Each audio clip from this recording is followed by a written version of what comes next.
حضرت محمد صلی اللہ تعالیٰ علیہ وسلم کو آخری بار غسل دیتے وقت کیا معجزہ ہوا؟ حضرت علی رضی اللہ تعالیٰ عنہ فرماتے ہیں کہ مجھے حضرت محمد صلی اللہ تعالیٰ علیہ وسلم نے وصیت فرمائی کہ میرے غسل کا انتظام تم ہی کرنا، کیونکہ میرے جسم پر جس کی بھی نگاہ پڑے گی وہ نابینا ہو جائے گا۔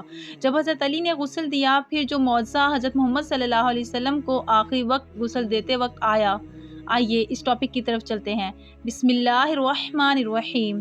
ناظرین، حضرت فاطمہ رضی اللہ تعالیٰ عنہ فرماتی ہیں کہ میں حضور اکرم صلی اللہ تعالیٰ علیہ وسلم کے سرہانے بیٹھی ہوئی تھی کہ کسی شخص نے السلام علیکم یا اہل بیت نبوت کہا کہ اندر آنے کی اجازت طلب کی۔ میں نے کہا، اے اللہ کے بندے، اللہ تمہیں جزائے خیر دے، آپ صلی اللہ تعالیٰ علیہ وسلم کو آرام کرنے دو۔ آپ صلی اللہ تعالیٰ علیہ وسلم عبادت میں مشغول ہیں۔ آنے والے نے بلند آواز سے کہا، مجھے اندر آنے کی اجازت دے دو، کیونکہ اس کے بغیر کوئی چارے کار نہیں ہے۔ اور اسی وقت میں آپ صلی اللہ تعالیٰ علیہ وسلم نے اپنی آنکھیں کھولی اور سیدنا فاطمہ رضی اللہ تعالیٰ عنہا سے فرمایا، تمہیں پتہ ہے تم کس سے باتیں کر رہی ہو؟ میں نے عرض کیا، نہیں۔ حضور پاک صلی اللہ تعالیٰ علیہ وسلم نے فرمایا، یہ ملک الموت ہیں، انہیں اندر آنے کی اجازت دے دو۔ حضرت اسرائیل علیہ السلام اندر آئے اور آتے ہی السلام علیکم یا رسول اللہ کہا۔ پھر آپ صلی اللہ تعالیٰ علیہ وسلم نے جواب میں وعلیکم السلام یا امین اللہ کہا۔ پھر حضرت اسرائیل علیہ السلام فرمانے لگے، مجھے اس ذات کی قسم جس نے آپ کو پیغمبر بنا کر بھیجا ہے، یا رسول اللہ صلی اللہ تعالیٰ علیہ وسلم، پہلے میں نے کبھی کسی سے اجازت طلب نہیں کی اور آئندہ بھی کسی سے طلب نہیں کروں گا۔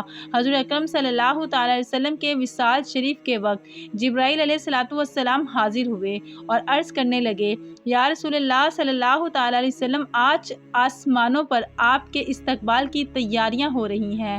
اللہ تعالیٰ نے جہنم کے داروغہ ملائکہ کو حکم دیا ہے کہ مالک داروغہ، میرے حبیب صلی اللہ تعالیٰ علیہ وسلم کی روح مبارک آسمانوں پر تشریف لا رہی ہے، اسے اعزاز میں دوزخ کی آگ کو بجھا دو، اور جنت کے حوروں سے فرمایا ہے کہ تم سب سجو سورو، اور فرشتوں سے فرمایا ہے کہ تعظیم روح مصطفیٰ صلی اللہ تعالیٰ علیہ وسلم کے لیے صف بصف کھڑے ہو جاؤ۔ اور اللہ تعالیٰ نے مجھے حکم فرمایا کہ میں آپ صلی اللہ تعالیٰ علیہ وسلم کی خدمت میں حاضر ہو کر آپ کو بشارت دوں کہ تمام انبیاء اور ان کی امت پر جنت حرام ہے جب تک کہ آپ اور آپ صلی اللہ تعالیٰ علیہ وسلم کی امت جنت میں داخل نہ ہو جائے، اور کل قیامت کو اللہ پاک کی امت پر آپ کے طفیل اس قدر بخشش اور مغفرت کی بارش فرمائے گا کہ آپ راضی ہو جائیں گے۔ وفات کے وقت حضور اکرم صلی اللہ تعالیٰ علیہ وسلم نے ملک الموت سے فرمایا، اے ملک الموت، مجھے اپنے رب کی ملاقات کا شوق ہے، اب تم جس کام کے لیے آئے ہو وہ کام کرو۔ ملک الموت نے فرمایا کہ مجھے حکم ہے کہ اگر آپ صلی اللہ تعالیٰ علیہ وسلم کی مرضی ہو تب ہی روح مبارک قبض کرو۔ حضور اکرم صلی اللہ تعالیٰ علیہ وسلم نے ملک الموت کو روح قبض کرنے کی اجازت دے دی۔ ملک الموت نے روح قبض کرنی شروع کر دی۔ موت کی تکلیف سے حضور اکرم صلی اللہ تعالیٰ علیہ وسلم کی پیشانی پر پسینہ آیا۔ سکرات کی تکلیف شروع ہوئی تو فرمایا، اے اللہ، موت کی بڑی سخت تکلیف ہے، اے اللہ تو ہی موت کی تکلیف کو آسان کرے گا۔ مٹی کے پیالے میں پانی بھر کر رکھوایا۔ موت کی گھبراہٹ میں بار بار پانی میں ہاتھ ڈالتے اور وہ ہاتھ اپنے منہ پر پھیرتے اور فرماتے، اے اللہ مجھے اپنے پاس بلا لے۔ حضرت فاطمہ رضی اللہ تعالیٰ عنہا نے کہا، یا رسول اللہ صلی اللہ تعالیٰ علیہ وسلم، آج آپ کو بہت تکلیف ہے۔ پھر آپ صلی اللہ تعالیٰ علیہ وسلم نے فرمایا، اے فاطمہ، آج کے بعد تیرے بابا پر کوئی تکلیف نہیں ہوگی۔ اے فاطمہ، جب میرا انتقال ہو جائے تم ان للہ و انا الیہ راجعون کہنا۔ پھر فرمایا، اے ملک الموت، تم اپنا کام پورا کرو۔ پھر آپ صلی اللہ تعالیٰ علیہ وسلم کو نزع کی تکلیف زیادہ ہوئی۔ پھر حضرت جبرائیل علیہ السلام نے حضور صلی اللہ تعالیٰ علیہ وسلم کی طرف سے اپنا منہ پھیر لیا۔ حضور صلی اللہ تعالیٰ علیہ وسلم نے فرمایا، اے جبرائیل، کیا اس وقت میرا منہ تمہیں اچھا معلوم نہیں ہوتا جو تم نے منہ پھیر لیا؟ پھر حضرت جبرائیل علیہ السلام روئے عرض کرنے لگے، یا رسول اللہ صلی اللہ تعالیٰ علیہ وسلم، کس دل سے آپ کی نزع کی حالت دیکھ سکتا ہوں؟ پھر حضور اکرم صلی اللہ تعالیٰ علیہ وسلم نے فرمایا، اے لوگو، دیکھو نماز کی حفاظت کرنا۔ فرمایا کہ پھر رسول اکرم صلی اللہ تعالیٰ علیہ وسلم نے فرمایا، یا رب امتی، یہ کہتے کہتے آپ صلی اللہ تعالیٰ علیہ وسلم کی جان سینے تک پہنچ چکی تھی، نیچے کے جسم کی جان نکل چکی تھی، مگر امت گناہ گار کا کلمہ منہ پر جاری تھا۔ حضرت جبرائیل علیہ السلام نے عرض کیا، یا رب العالمین، فرماتا ہے کہ میں اس امت کی اس قدر محبت آپ کے دل میں کس نے ڈالی؟ تو آپ صلی اللہ تعالیٰ علیہ وسلم نے فرمایا اللہ تعالیٰ نے، کہ اللہ تعالیٰ فرماتا ہے آپ صلی اللہ تعالیٰ علیہ وسلم کی امت پر 1000 درجے آپ سے زیادہ مہربان ہے۔ اے نبی صلی اللہ تعالیٰ علیہ وسلم، تم اپنی امت کو میرے سپرد کر کے موت کی تکلیف کو آسان کیجیے۔ تو یہ سن کر آپ صلی اللہ تعالیٰ علیہ وسلم نے فرمایا کہ اب میرا دل ٹھنڈا ہوا، اور آپ صلی اللہ تعالیٰ علیہ وسلم نے فرمایا اب مجھے لے لو۔ پھر بے ہوشی طاری ہوئی اور ماتھے پر مشک کی خوشبو کا پسینہ جاری ہوا۔ ناظرین، یہ رات کا وقت ہے، حضرت محمد مصطفیٰ صلی اللہ تعالیٰ علیہ وسلم نزع کی حالت میں ہے اور حجرہ مبارک میں ہے۔ دنیا کی قلت کے سبب چراغ میں تیل نہیں۔ حضرت عائشہ صدیقہ رضی اللہ تعالیٰ عنہا نے اٹھ کر ہمسائے کی عورتوں کے پاس چراغ بجھ کر بھیج کر کہا کہ اللہ کے واسطے 2 بوند تیل کی ہمارے چراغ میں ڈال دو۔ جناب رسول خدا صلی اللہ تعالیٰ علیہ وسلم اندھیرے میں وفات پا رہے ہیں۔ ہاتھ آپ صلی اللہ تعالیٰ علیہ وسلم کا آسمان کی طرف تھا، زبان پر کلمہ جاری تھا، اور آپ صلی اللہ تعالیٰ علیہ وسلم کی گردن ایک طرف ہو گئی، چاروں طرف روشنی ہی روشنی پھیل گئی اور روح مبارک آسمان کی طرف پرواز کر گئی۔ اور ناظرین، ایک بہترین خوشبو حجرہ مبارک میں پیدا ہوئی۔ طبیعت نے جان لیا کہ حضور اکرم صلی اللہ تعالیٰ علیہ وسلم براق پر سوار ہوئے ہیں، واپس آ رہیں گے۔ حضرت علی رضی اللہ تعالیٰ عنہ نے فرمایا کہ میں نے ملک الموت کی آواز سنی کہ روح مبارک قبض کر کے چلے تھے، روتے جاتے تھے اور واہ محمد کہتے جاتے تھے۔ حضرت فاطمہ رضی اللہ تعالیٰ عنہ نے جب دیکھا کہ روح مبارک پرواز کر گئی تو حضور اکرم صلی اللہ تعالیٰ علیہ وسلم کے پاس آ کر چہرہ مبارک کو دیکھا۔ آپ صلی اللہ تعالیٰ علیہ وسلم آرام فرما رہے تھے، ماتھے پر پسینہ تھا، اور حضرت فاطمہ رضی اللہ تعالیٰ عنہا نے پکارا، اے نبی، حضرت محمد مصطفیٰ، رب کا بلاوا منظور کر لیا، ہم کو چھوڑ کر آپ جا رہے؟ اے نبی صلی اللہ تعالیٰ علیہ وسلم، اگر جبریل علیہ السلام آپ کو تلاش کرتے آئیں گے تو ہم کہیں گے کہ تم کس کی تلاش کرتے ہو؟ جنہیں تم دیکھتے ہو وہ اس جہاں سے تشریف لے گئے ہیں۔ اے نبی صلی اللہ تعالیٰ علیہ وسلم، جنت الفردوس میں ٹھکانہ کر دیا ہے۔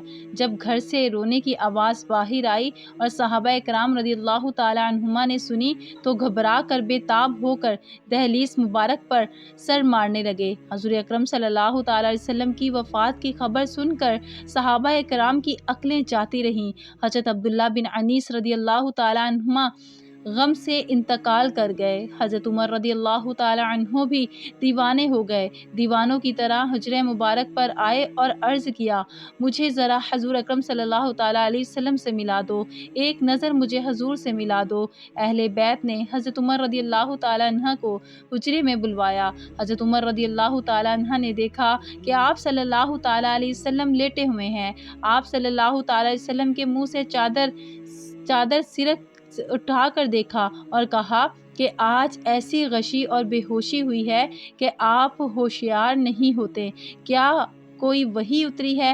حضرت عمر رضی اللہ تعالیٰ عنہ نے اپنی آنکھوں سے دیکھ لیا، مگر ان کے دل کو یقین نہیں ہوا کہ آپ صلی اللہ تعالیٰ علیہ وسلم وفات پا گئے ہیں۔ جب رسول اکرم صلی اللہ تعالیٰ علیہ وسلم کا وصال ہوا تو آپ صلی اللہ تعالیٰ علیہ وسلم کے غسل کے متعلق سوال ہوا کہ آپ صلی اللہ تعالیٰ علیہ وسلم کو عام آدمیوں کی طرح بڑھانا غسل دیا جائے یا پھر کپڑے میں؟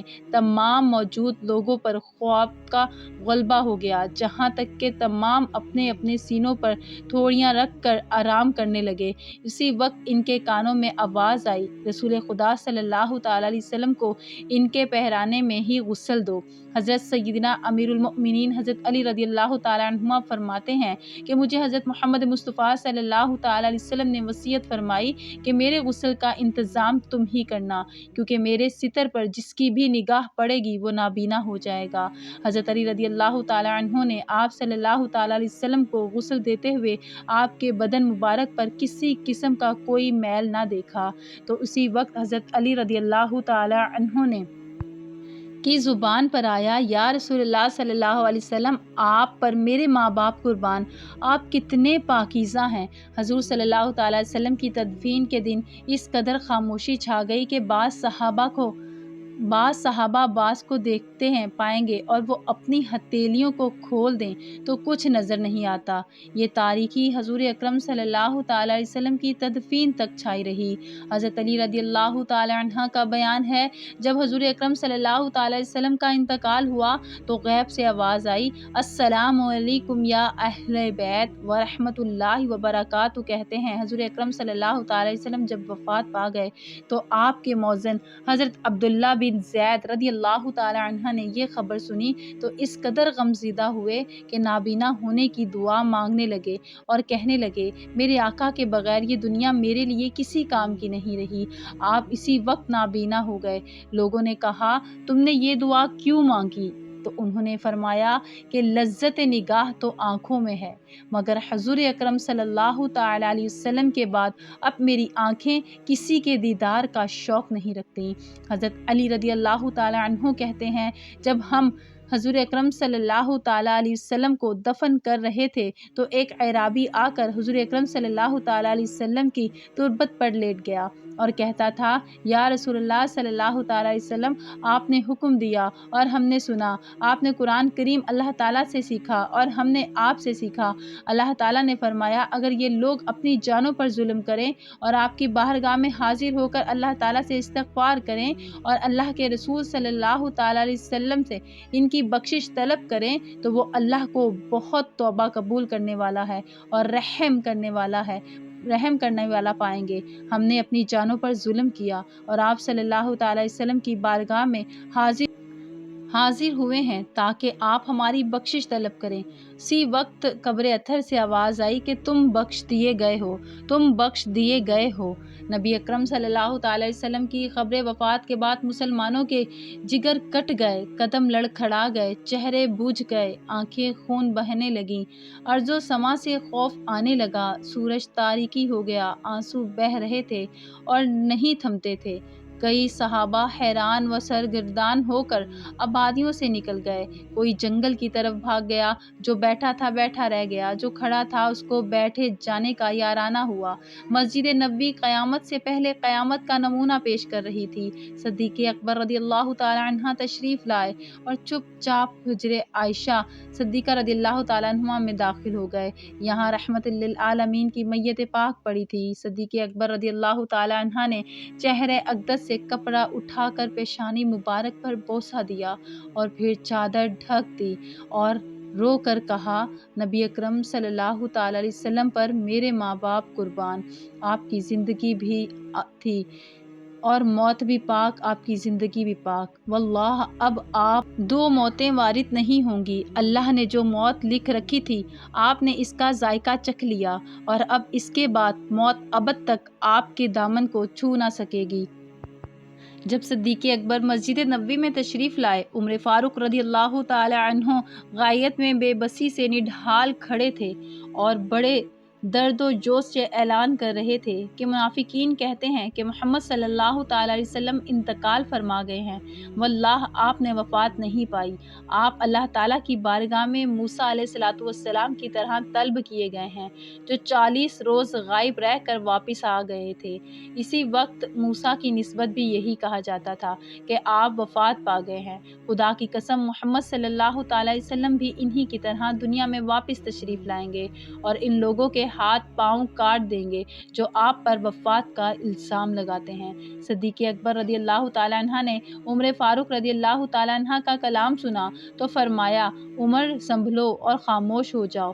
جب عمر فاروق رضی اللہ تعالی عنہ اپنی ورافدگی میں بہہ چلے گئے تو صدیق اکبر نہایت دانشمندی کے ساتھ ان سے لگ کر ہٹ گئے اور خود گفتگو شروع کر دی۔ جب حاضرین مسجد بھی عمر رضی اللہ تعالیٰ عنہ کو چھوڑ کر ادھر متوجہ ہوئے تو لوگوں، تم میں سے جو شخص محمد کو پوچھتا تھا وہ سمجھ لے کہ محمد صلی اللہ تعالی علیہ وسلم وفات پا گئے ہیں۔